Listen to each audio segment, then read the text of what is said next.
In the summer of 1861, while both the North and South were engaged in raising and training the vast armies that would soon be locked in battle from Tennessee to the eastern seaboard, the United States Navy began to undertake operations in support of the Anaconda Plan. The first priority for the Blue Water Navy was to seal off the South's major ports, thus beginning the famed blockade that would have such a disastrous effect on the Southern economy. But as with every blockade, this one had leaks. On August 27, 1861, the Union forces seized a key point in North Carolina at Cape Hatteras. A few months later, another base was seized at Port Royal, which connected Savannah and Charleston via a series of inland waterways. While the Blue Water Navy worked on strangling the South from the sea, in the West, a brown water flotilla helped secure one of the Union's first significant victories of the war. The network of waterways that crisscrossed the Western theater was of vital importance in the strategic planning of both the North and South. The rivers out west ran north-south, and the Confederates had a very difficult time trying to defend Tennessee and the Mississippi Valley because these rivers all really helped northern advances because the gunboats and transports could go straight down into Confederate territory, and this would help advances and offensives very much. Fort Donelson and Fort Henry were both built along the rivers that go into Tennessee and western Tennessee to try and stop this, to arrest that movement or at least contest it. And when Ulysses Grant did his first campaign out of Illinois into Tennessee, he was able to seize both of these, Henry very easily and Donelson after a campaign in siege that eliminated the main Confederate defense on those rivers. And this, of course, and the action at Donelson in particular, gave Grant his first national prominence, where he earned the nickname Unconditional Surrender because those were the terms that he gave the Confederates at Fort Donelson. While the capture of Forts Henry and Donelson were important achievements in their own right, the strategic effect their loss had on the Confederacy proved to be enormous. Once that defense was gone, the rivers were wide open. The Confederates had to abandon Nashville and were forced way back into northern Mississippi. Grant planned to exploit the opening provided by the surrender of the two forts. Quickly, he moved down the Tennessee River to Pittsburgh Landing, where he intended to stage his army in preparation for an attack on the rail center at Corinth, Mississippi. The Confederates, however, were not about to let such a dangerous move go unopposed. The local commander, General Albert Sidney Johnston, responded to the threat by gathering his forces for a counteroffensive. Johnston, long considered one of the great minds in the pre-war army, determined that if he could strike at Grant at Pittsburgh Landing before General Buell's army could link up with him, he could defeat the Union forces in detail. With 45,000 men at his disposal, Johnston moved against Grant in April of 1862. After a 35-mile march, Johnston's men reached their assigned positions by the evening of April 5th. Most of his men were green volunteers, eager for battle, but unskilled in the ways of war. Incredibly, the Federal High Command had no idea that a major attack was imminent. When a nervous colonel tried to warn William Tecumseh Sherman, a division commander, of suspicious enemy movements, Sherman glared at him. "Take your damn regiment back to Ohio," Sherman snarled. "There is no enemy nearer than Corinth." The real story at Shiloh is the total failure of Union reconnaissance and security efforts. The morning of the 5th of April, there are 40,000 Confederate troops 2 miles away from the Union Army, and they have no idea that they are there.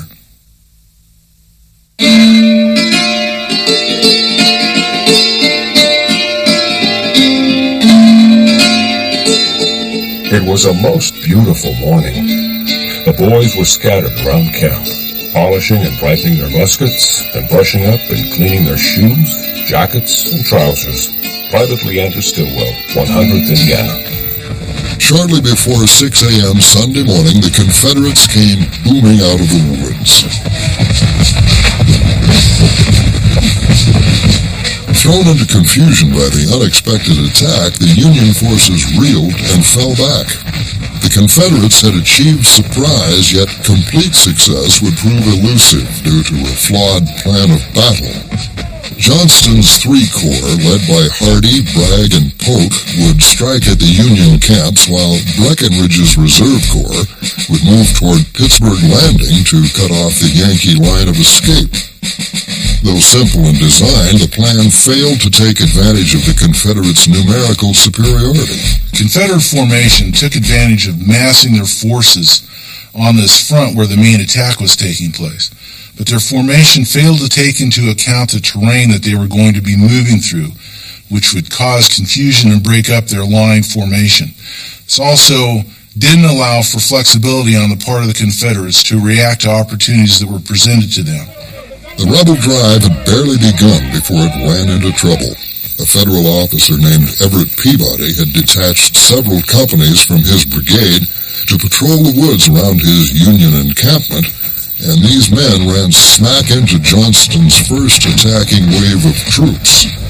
The countryside around Pittsburgh Landing was a tangled mess of lush forest, streams, and rolling swales. And soon, units lost contact with their neighbors, while others became hopelessly intermingled. Friendly fire incidents were frightfully common. The fire opened, a ripping, roaring boom-bang. The air was full of balls and deadly missiles. The Little Corps was carrying off the dead and wounded.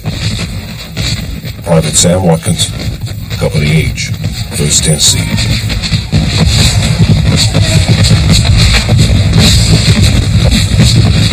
Peabody's men could not hope to hold against the Confederate onslaught and beat a hasty retreat, while news of the onrushing rebels was sent back via runners.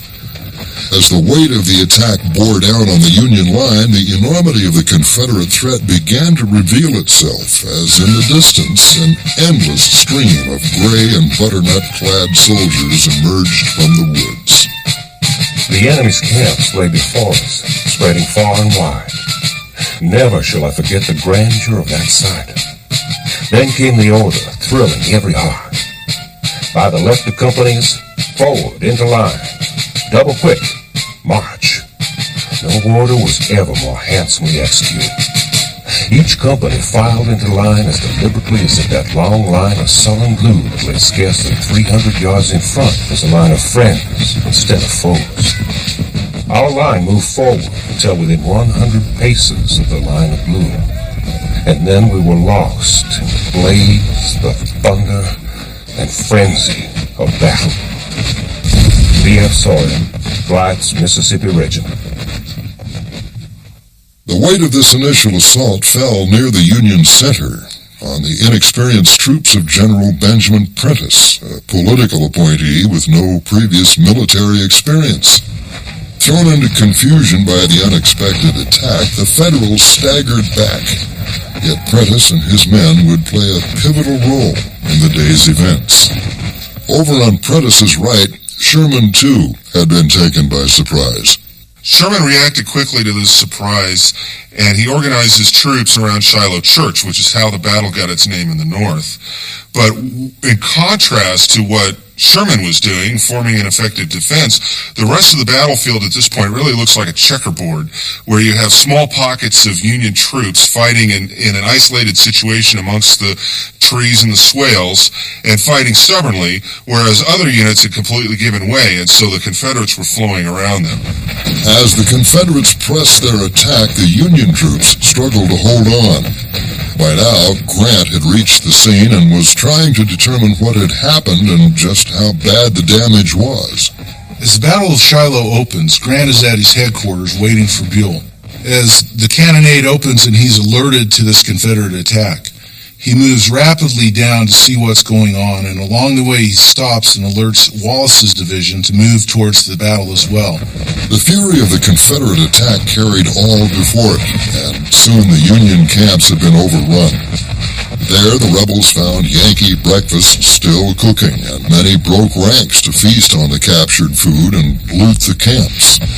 But the pause cost the Confederates critical time, and when at last the attack resumed, the Union lines had reorganized. Worse for Johnston, his men were only managing to push the Union troops back toward Pittsburgh Landing, not away from it as intended. He thus shifted pressure from the left and center to his right, where already a pocket of Federal resistance was beginning to gather. While executing a fighting withdrawal during the morning of the battle, General Prentiss came across a sunken road and a peach orchard, and he immediately recognized these as very valuable defensive positions, so he deployed his division into it, and his position here becomes the hard shoulder of resistance for the Union center, and also becomes known in history as the Hornet's Nest. By about noon, the Confederates had become hopelessly intermingled. Bragg assessed the situation and simply had Hardee take command of the left, Polk the center, while he would direct the action on the right. One of his first orders was to send a fresh brigade toward the sunken road.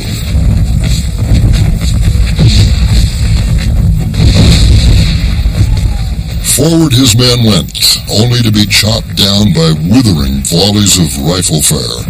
Many balls cracked and whizzed across the gentle open field in front of the sunken road, and scores of Southerners fell. One who survived staggered back to the Confederate line and mumbled, "It's a hornet's nest in there." The name stuck.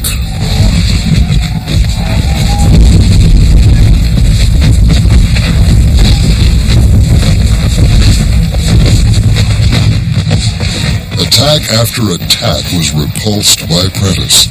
Grant himself arrived on the scene and, recognizing the vital importance of the position, ordered Prentiss to hold at all hazards.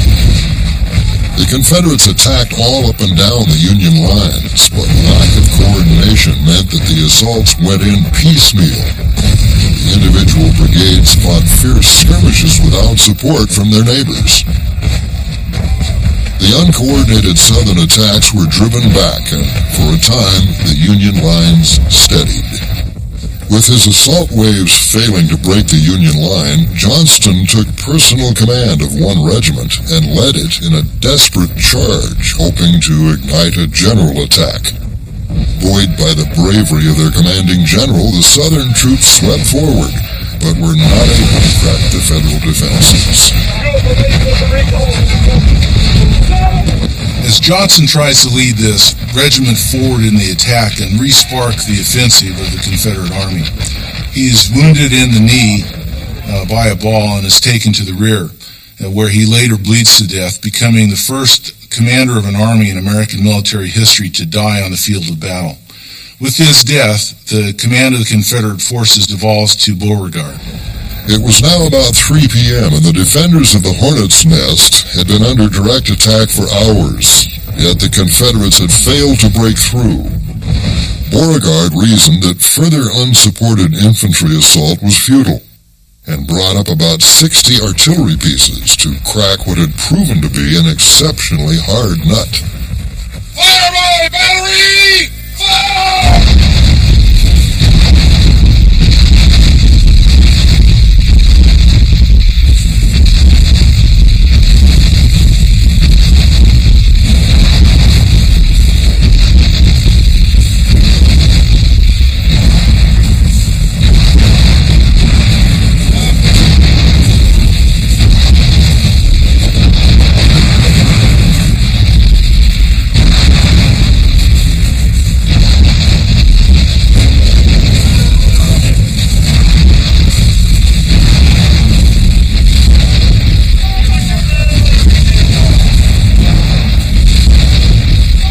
The barrage proved to be both deadly and effective.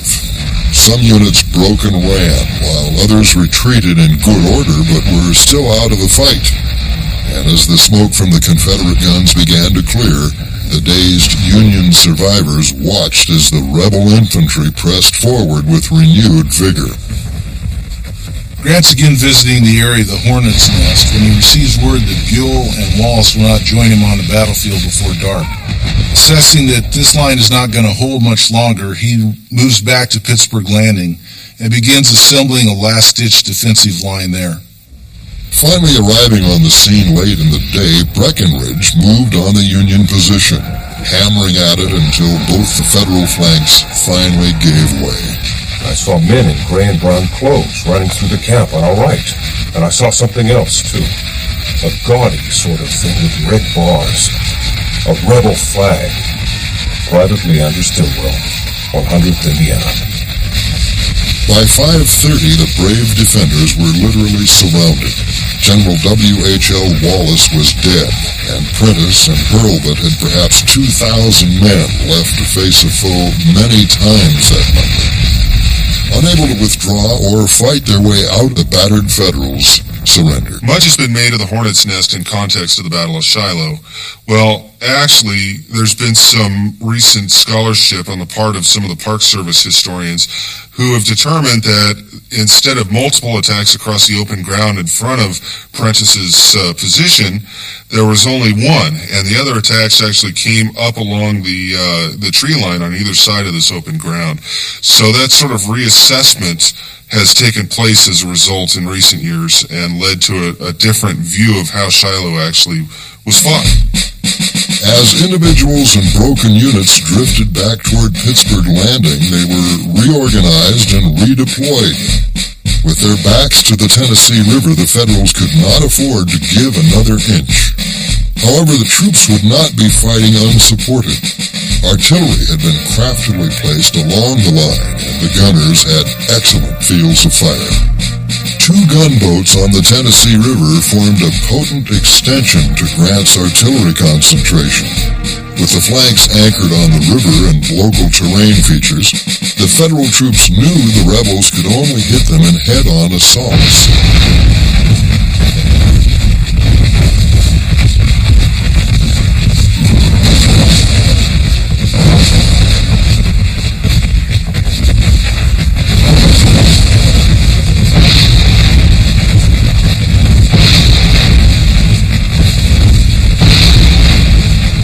Confederates' final attack went forward sometime after 6 p.m., but was checked by heavy fire from Grant's massed batteries. Reinforcements were rushed in to support the advance, but as the sun slipped below the horizon, Beauregard ordered the attackers to break off. During the night, fresh men from Wallace and Buell's divisions, which arrived after dark, were fed into the line. While Beauregard spent the night in Sherman's captured tent, confident of victory, Grant spent a miserable night in the rain, huddled under a tree, planning an assault that would drive the Confederates reeling back over the bloody fields of Shiloh. At daybreak, the Federals attacked.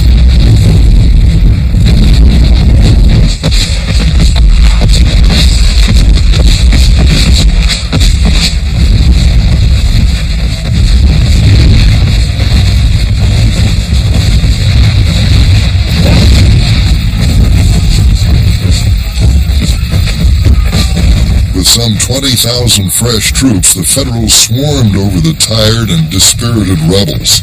They gave ground and through the morning and afternoon were pushed back over the very fields they had shed so much blood to take the day before.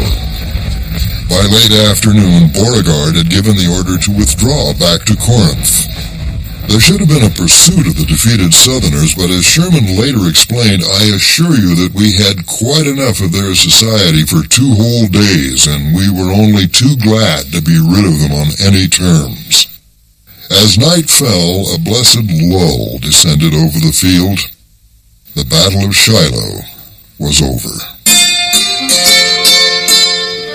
Shiloh had been a nightmare of violence and destruction for both sides, with more than 23,000 men killed or wounded.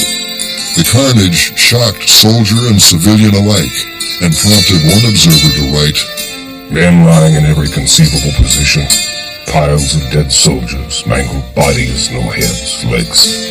The scenes in this field would cure anybody of war." The casualties at Shiloh were so enormous they outstripped the dead and wounded in all the other major battles of the war to date combined. Afterward, nobody dared speak of quick victories and bloodless glory. The war would be a fight to the finish with, as Grant put it, Southern dash pitted against Northern pluck and endurance. One of the South's most costly casualties was General Albert Sidney Johnston. The loss of Johnston really leaves a void in leadership for the Confederacy in the West, because he was really the only personality that could bring all the disparate commanders together and form a cohesive force. In the North, rumors that a drunken, beaten Grant was only saved by the providential arrival of Buell caused a public outcry. Lincoln was besieged by Republican leaders who believed that Grant had become a political liability and that he should be relieved of his command. The president listened patiently, then said, "I can't spare this man. He fights." Had it not been for the arrival of fresh troops, it's debatable whether Grant would have been so aggressive on the second day. In many ways, Shiloh set the tone and style for what was to follow.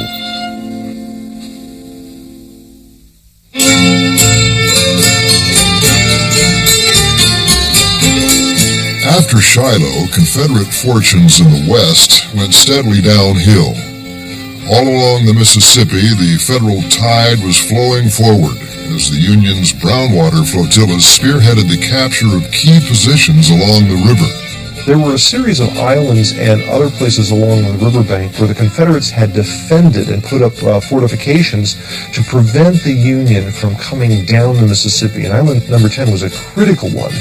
And a special assault team was put together that was able to seize the island.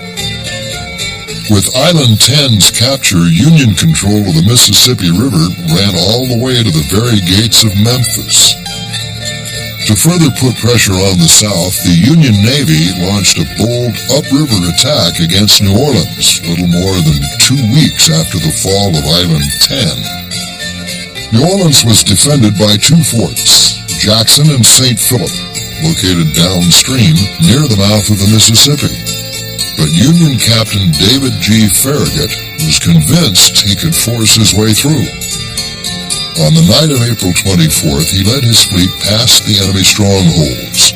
The Confederates responded with an intense barrage, but only one of the Union ships was lost. Farragut continued upstream, and soon the guns of his ships were trained on the waterfront of New Orleans. The city surrendered on April 28th. New Orleans was the largest city in the South and economically was the most important as well. And the fact that it fell so early in April of 1862 to Farragut was really a huge blow to the South. They never really recovered fully from it, and the Union benefited in the first step of their Anaconda plan to take over the Mississippi River and strangle the South was going into place on schedule. 2 months later, the Union's Brownwater flotilla above Memphis launched a stinging attack on that city. Memphis, for the Confederates, was a very tough city to defend. It only had mild bluffs, really. They didn't have a lot of artillery there, and they tried to put together what they called cotton clads, which were basically wooden ships they tried to reinforce with cotton bales, and they also didn't have the naval expertise the North did. So the battle there was very brief. The citizens got to watch it from the bluffs of the city, but there was never really any question of the contest, and the North just spanked the South hard there and took over the city very quickly. After a year of open warfare, the South had virtually lost control of its most important inland waterway, the Mississippi River. Worse for the Confederacy, the industrial and technological capacity of the North was just beginning to establish its supremacy. If there is a lesson from Memphis, it is that if this comes down to a war of iron and steel and steam, the Confederacy will lose. While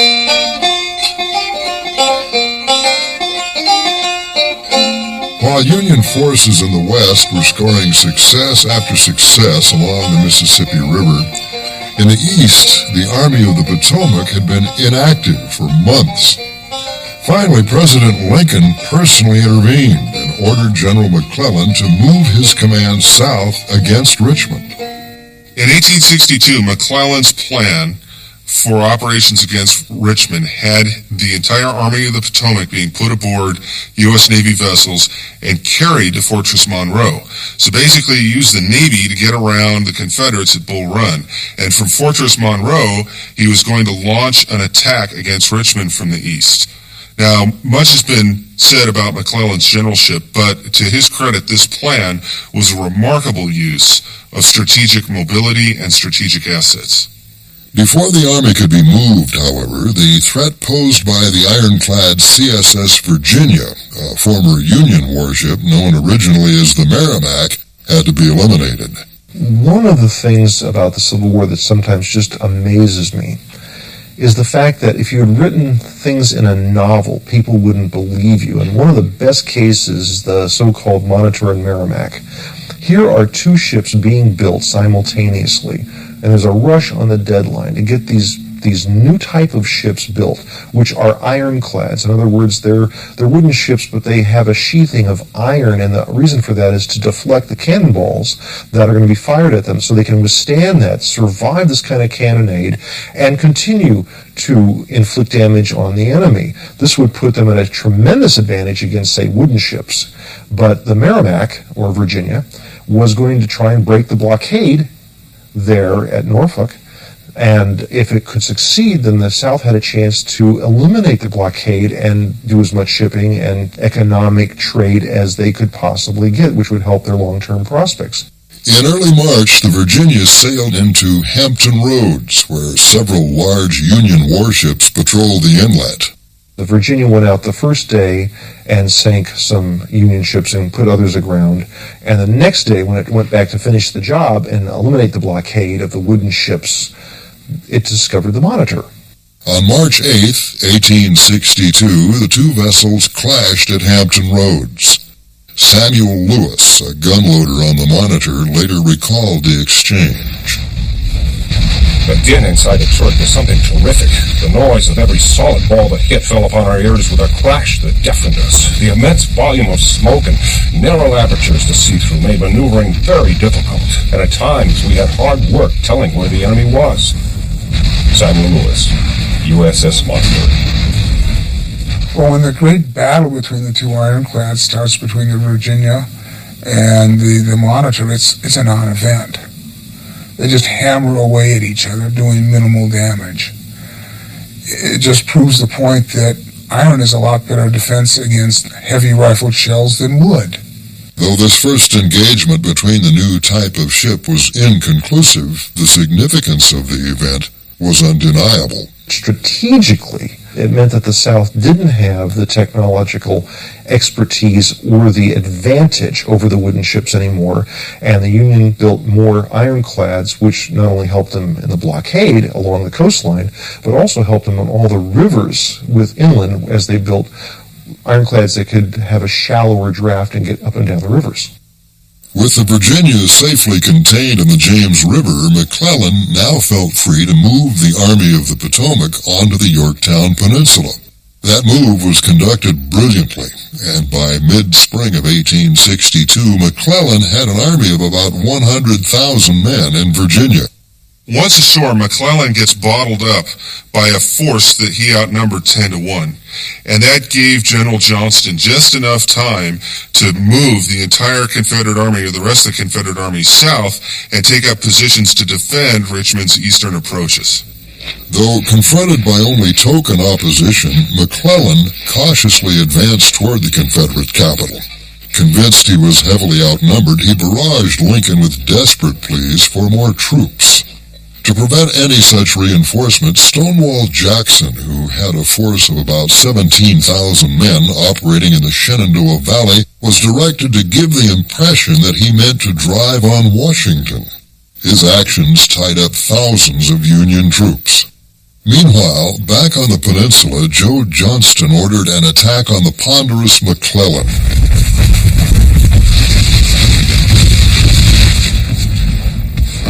The resulting Battle of Seven Pines, or Fair Oaks, was inconclusive, but the consequences of the engagement were enormous.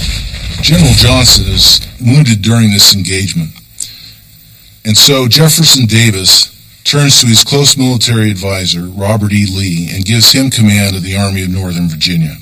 And Lee immediately realizes that the Federal Army is too numerous and McClellan is too well supplied for him to be allowed to remain near Richmond. So he immediately begins to devise a method to attack McClellan and force him back away from the capital. On June 12th, Lee sent out his cavalry commander, Jeb Stuart, to confirm the deployment of the Union forces. Based on Stuart's report, the Southern commander began to mass his troops for an attack.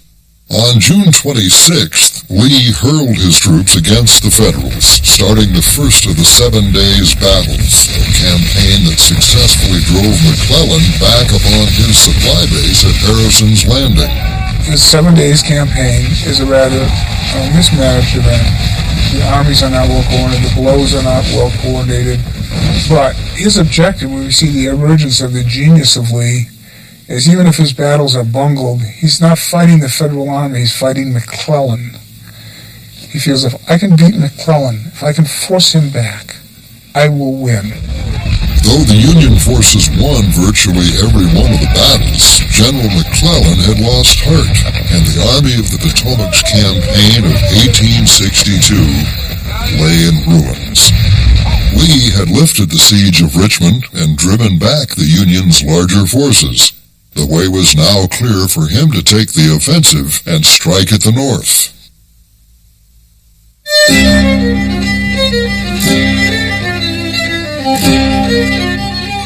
It was now July 1862, a full year since the first great clash at Manassas along the banks of Bull Run, and for the North the war was not going as hoped. Though the success of its western armies was encouraging, in the east the great push toward Richmond had ended in failure.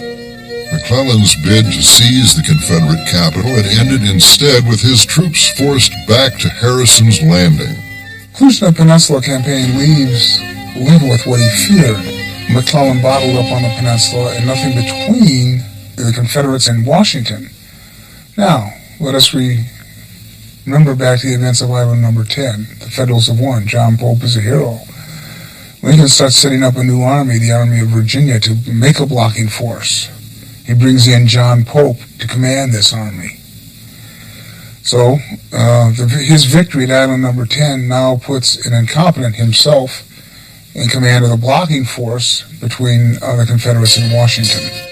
Boastful and conceited, John Pope set out to implement Lincoln's plan to defeat Lee.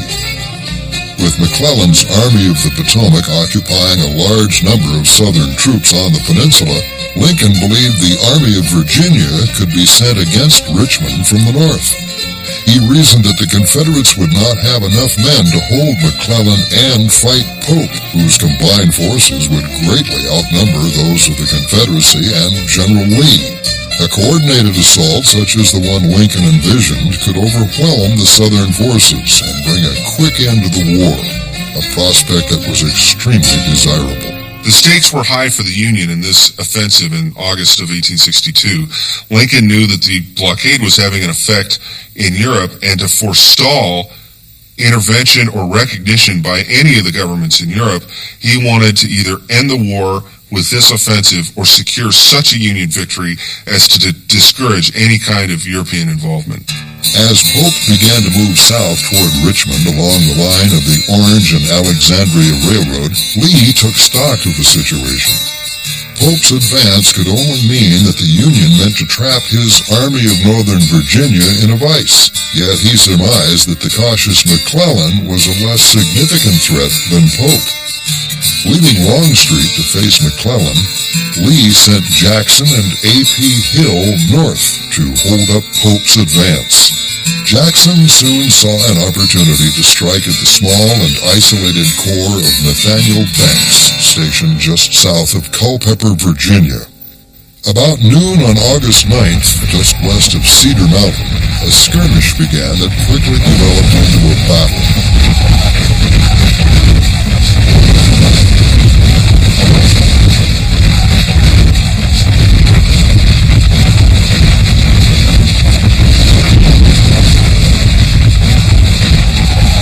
Banks' men fought vigorously. The battle went well for them in its early stages. The Union troops smashed Jackson's left flank and for a time threatened the Confederate general with defeat. But when A.P. Hill's reserve division was called into battle, the Union forces began to lose momentum.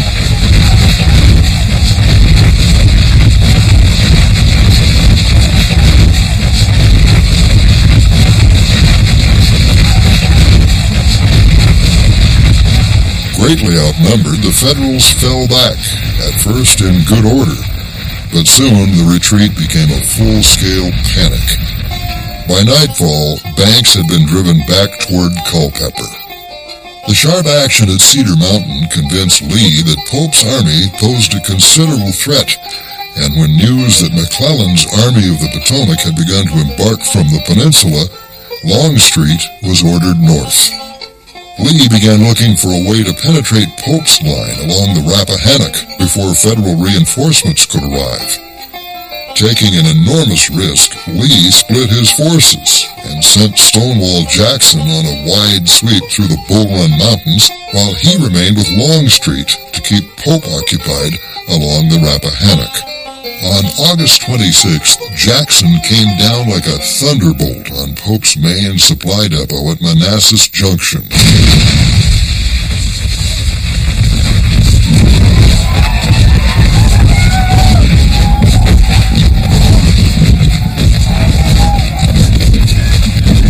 The Confederates cut the rail lines leading north, destroyed what they couldn't take with them, and then disappeared from sight.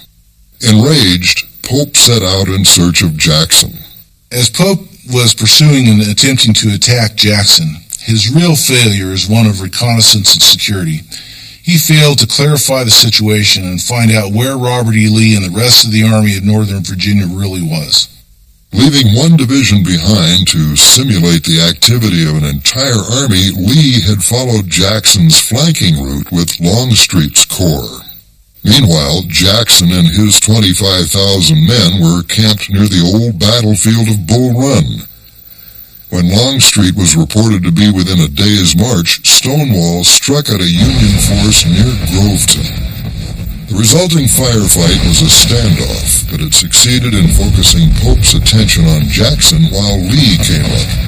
The unwitting Federal commander had been guided into a trap, and the next day he would launch an attack that would become one of the North's greatest defeats.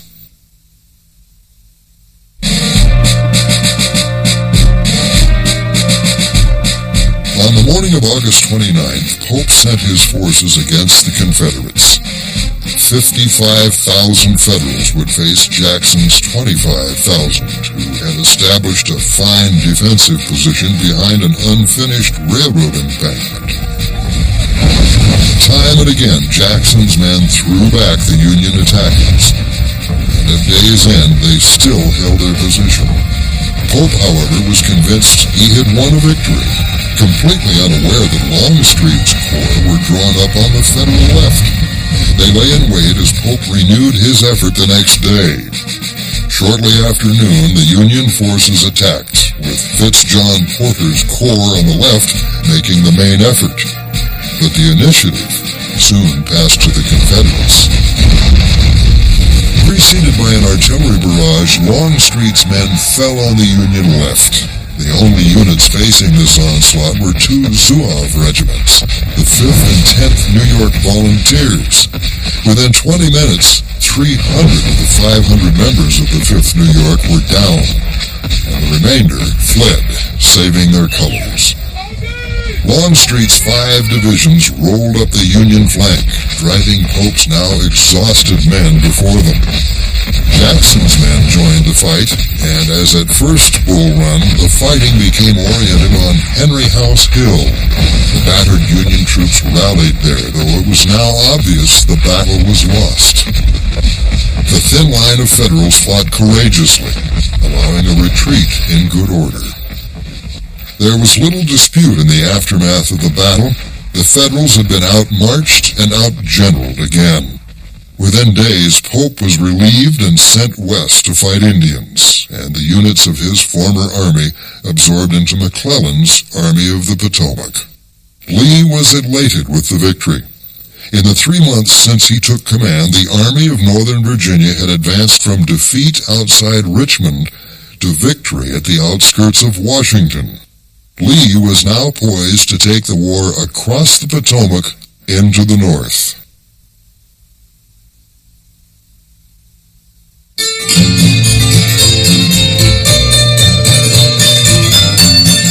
On September 5, 1862, Confederate forces crossed into Maryland, a border state as yet untouched by battle, rich in crops, and rife with secessionist sentiment. Hoping to bring the state into the Confederacy, Lee was given no hero's welcome by the people of Maryland, who looked upon his troops as invaders come to plunder the land. Yet in spite of the cool reception, Lee's plans remained unchanged. As he had before, Lee divided his army. Jackson, with Major General Lafayette McLaws, was sent to capture the large Federal garrison at Harper's Ferry and secure a valuable exit route, while Longstreet proceeded north toward Hagerstown. Smaller units were dispatched far and wide on a variety of missions. Widely separated, the Southerners could expect little support in the event of a Federal attack. This was the situation when, through a stroke of luck, McClellan came into possession of Lee's orders.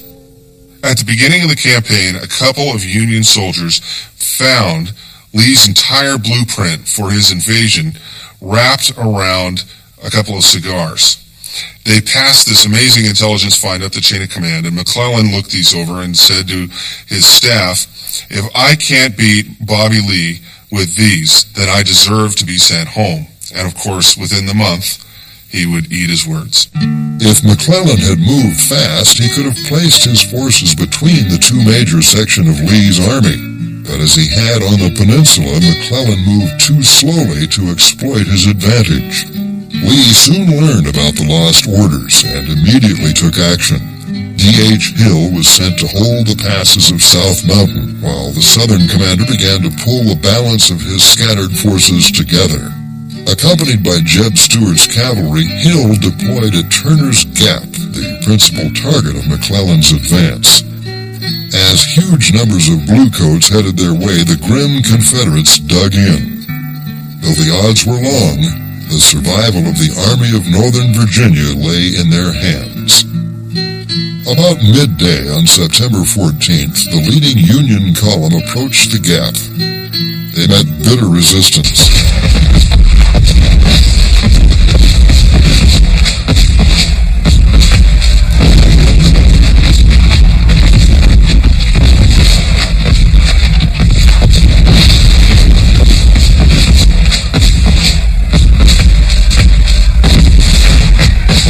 Hill and his men fought like demons and stubbornly resisted McClellan's advance.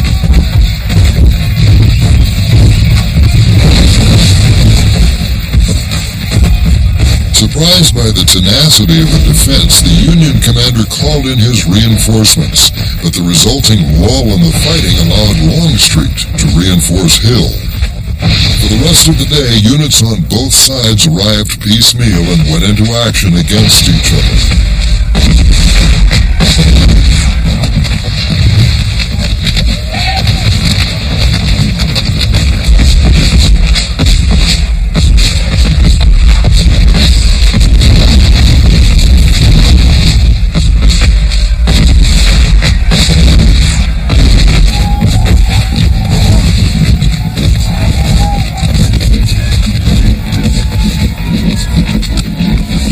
The fighting lasted most of the day with no advantage being gained by either side. Greatly outnumbered, Hill's men managed to hold the Northerners back until well after dark, when they withdrew to avoid annihilation. At Crampton's Gap, several miles south, William Franklin faced a small Confederate force under General Lafayette McLaws, recently arrived from Harper's Ferry.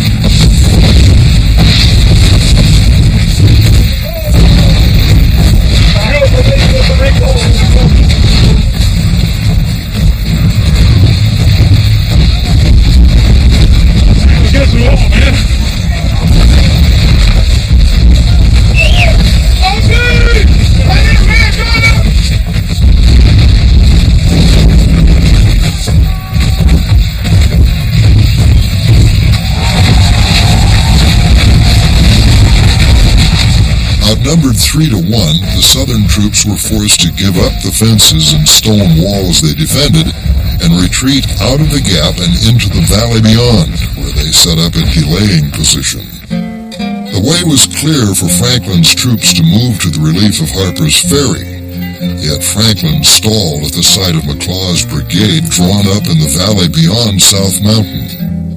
As the daylight slipped away, so too did a tremendous opportunity.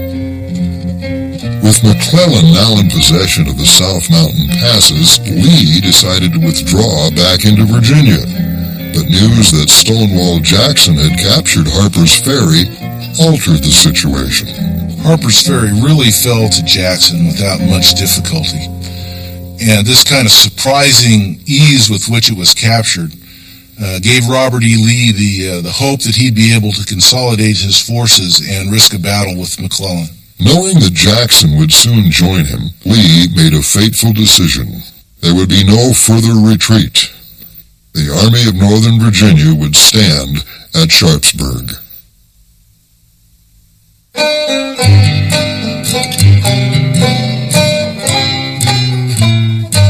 The small town of Sharpsburg, located just west of the meandering Antietam Creek, was well suited for defense.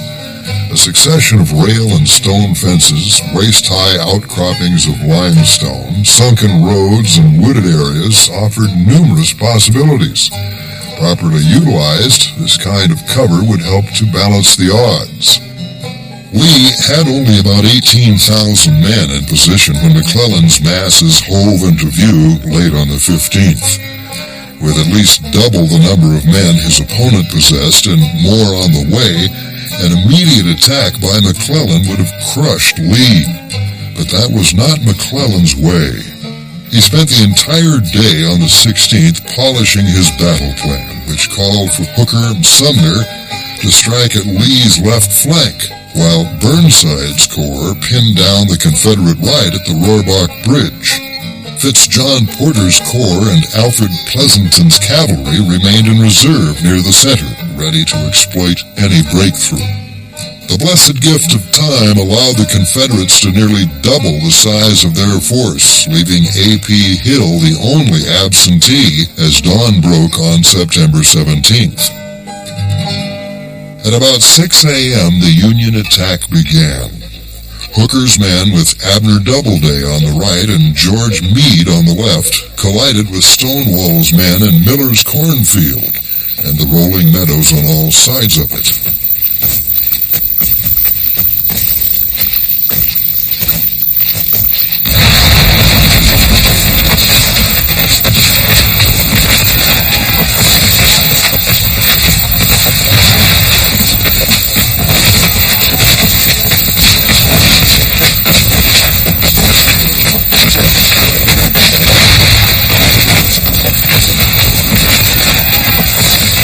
Failing to attack in mass, the Union commanders wasted their advantage in numbers and the battle surged back and forth as casualty rates soared and both sides rushed reinforcements into the fight.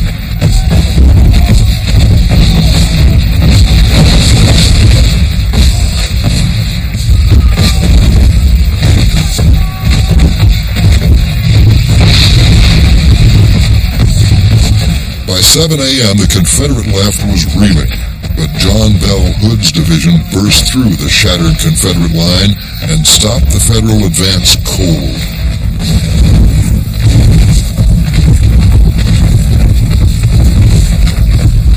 Counterattacking fearlessly, Hood's men nearly reclaimed the field, only to have one of Meade's brigades cut them down. One regiment lost fully 80% of its men in just a few volleys. Hood had smashed Hooker's attack and knocked the First Corps out of the fight, but his own division had been devastated. When asked where it was, he replied sadly, "Dead on the field." After 90 minutes of the most savage fighting yet seen in the war, McClellan's battle plan had been severely compromised. He called on Mansfield's reserve not to capitalize on success, but to turn the tide.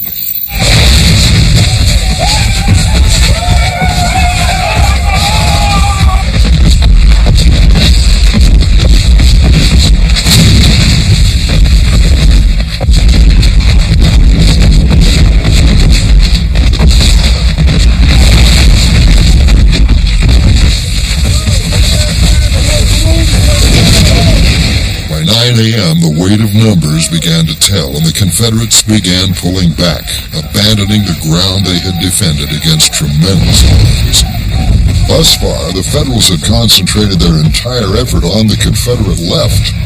Lee gambled that the trend would continue, and sent McLaws to reinforce Hood's shattered unit. His timing could not have been better. After picking their way through the carnage of the cornfield, John Sedgwick's Federals were fallen upon by McLaws' reinforcements.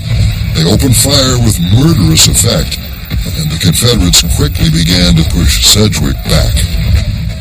In less than 20 minutes of intense combat, nearly half of Sedgwick's men had been added to the casualty lists, and the rest were in flight. With Sedgwick's repulse, the focus of Federal attention finally shifted to the Confederate center, where D.H. Hill occupied a so-called sunken road, a natural earthwork shaped by years of wagon traffic. Swinging wide to the left around Sedgwick, French moves his division forward towards the sunken road. Waiting for him there are the men of D.H. Hill, who, as the Federals approach at a range of about 100 yards, rise up and they deliver this devastating volley, pretty much decimating the lead brigade. So the 2nd and 3rd Brigades join the fight in turn, and the ferocity of the fighting around the sunken road increases.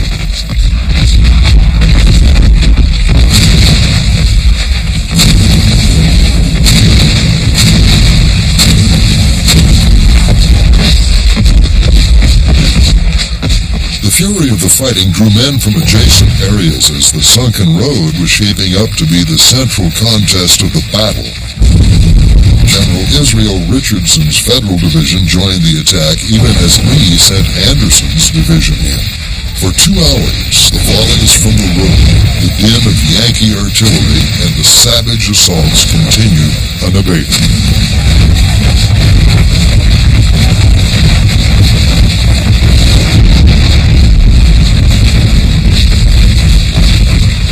Finally, due to the confusion caused by a limited Union breakthrough, the Confederate line began to collapse, and the Southerners began to abandon the position that had caused so much havoc.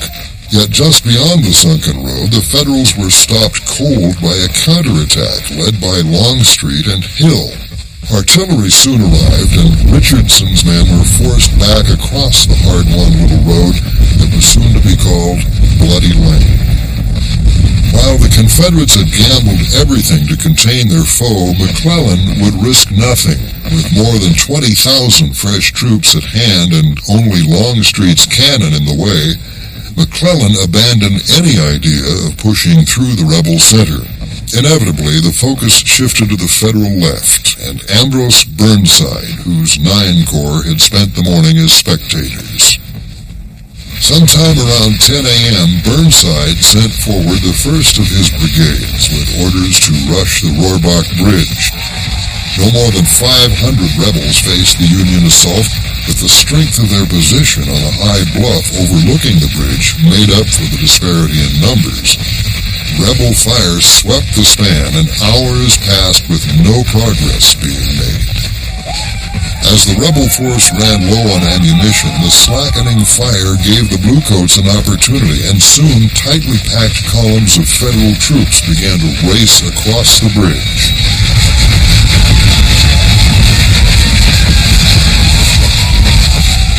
In the face of the Union advance, the Confederates began to withdraw toward Sharpsburg, but the time they had bought would prove crucial. McClellan ordered Burnside to press his advantage, but hours passed while reinforcements and ammunition were brought forward. With virtually no Confederates between them and Sharpsburg, the 9 Corps didn't get moving again until around 3 o'clock. Lee's really in a tight spot at this point. He only has one very tired, battered brigade between the Union forces and the fords across the Potomac. If his right collapses, then there will be no retreat for the Army of Northern Virginia. They will be trapped against the river without any hope of escape. But it was precisely at this moment, in a case of unparalleled timing, that A.P. Hill arrived from Harper's Ferry. After a grueling march that had covered 17 miles in 8 hours, Hill arrived in perfect position to rescue the Confederate flank. The rebels filed into line and slammed into Burnside's men.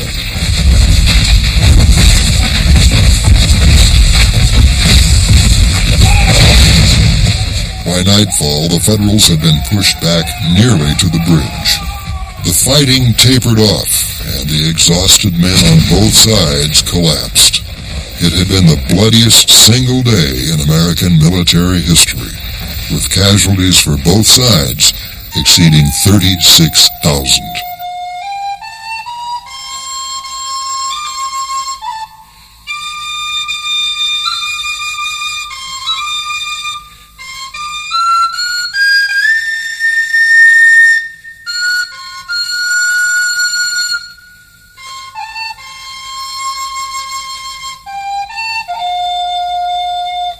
After an uneasy day spent expecting a Union attack that never came, Lee retreated with his army back into Virginia on September 19th. He had failed in his mission. Maryland did not rally to the Confederacy, nor did European powers intervene on the South's behalf. Antietam signaled the first clear-cut Union victory in the East, and in its wake, President Lincoln would issue a proclamation that would forever change the course of American history.